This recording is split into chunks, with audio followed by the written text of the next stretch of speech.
Hey everyone, moving on to the third series of the proposition from Gilles Deleuze's Logic of Sense, which also could be called a philosophy of events. Deleuze tells us that language has an essential relation with events, that events get expressed or may get expressed through propositions. And propositions is a word he deliberately chooses, and we'll see why perhaps later.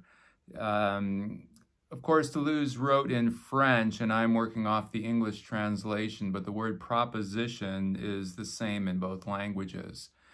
Now, so Deleuze is looking at language, specifically propositions, and he tells us that he divides propositions into three distinct relations, which are denotation, manifestation, and signification. Denotation or indication lets us know what we're talking about. It's also called a designator or an indexical, and it is this or it is not that is the sort of type of denotation language. Your name is a designator. Manifestation says who or what is manifesting the proposition. So the basic manifester is I am going for a walk, etc. And the third one is signification, which associates with concepts, or what he calls the syntactic elucidation of concepts.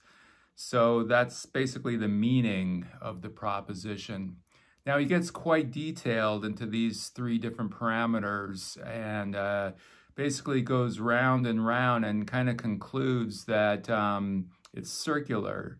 That he calls going from denotation to manifestation to signification, and around he calls that the circle of the proposition, and he kind of implies that that's not enough, that there's something missing.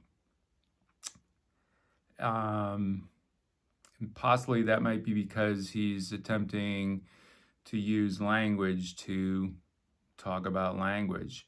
So what is missing? Deleuze asks what he calls a strategic and economic question. Basically, can sense be considered a fourth dimension of the proposition? And sense, he says, is the expressed of the proposition. A proposition expresses sense. But he also says that sense doesn't exist in itself, that it inheres or subsists at the border between the proposition and the thing that the proposition, thing or things or state of affairs that the proposition refers to. So sense is kind of exists on the border because we get a sense from the things we're talking about or the state of affairs we're talking about. And we also get sense from the language that we're using. So it's the border between language and things is where sense will be found. And in this series, he tells us a little bit about how he considers sense. For instance, he says the logic of sense is inspired in its entirety by empiricism. So sense is different from signification, denotation, and manifestation. It's of a wholly different character because it's something that can get experienced. This is how he describes it about the empirical nature of sense. Only empiricism knows how to transcend the experiential dimensions of the visible without falling into ideas, and how to track down, invoke, and produce a phantom at the limit of a lengthened or unfolded experience. Deleuze will tell us that sense itself is an event, although it's a special kind of event. He says not to confuse it with space-time events. Sense, he says, can only be inferred indirectly when the circle of the proposition, the circle of the signification, manifestation, and denotation is broken or turned inside out, which he compares to a Mobius strip. He says, trying to make sense evident, he compares to Lewis Carroll's hunting of the snark. Turning to the magical side of things, which will perhaps seem to make more sense as we move on. But anyway, the third series of the proposition. Proposition can be also considered as proposition. The third series corresponds with the third Sephiroth, Bina. And anyone working out of Bina or working with Bina is definitely in a pro position, a professional position, speaking from the point of view of theurgic magic. This actually connects with what I mentioned in the last video about the chariot. Related to this is that the letter combination S and C turns up very frequently in this series.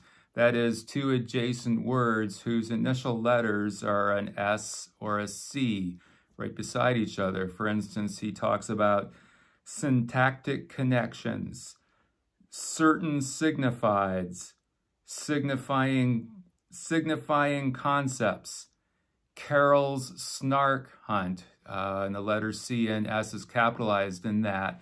And then towards the end, he asks us to consider the complex status of sense. In the preface, he told us that the logic of sense is a convoluted story. Now, Deleuze didn't originate this codification of the C and S combination. You can find it in Thelema, Magic, or in James Joyce in The Portrait of the Artist as a Young Man, in Robert Anton Wilson in various works, in Thomas Pynchon and E.J. Gold are the ones I'm aware of.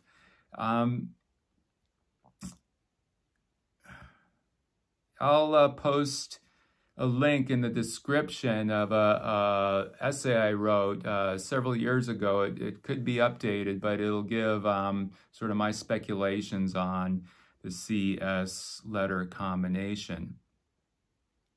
But this is all related to the proposition of working out of Bina. Okay, until next time.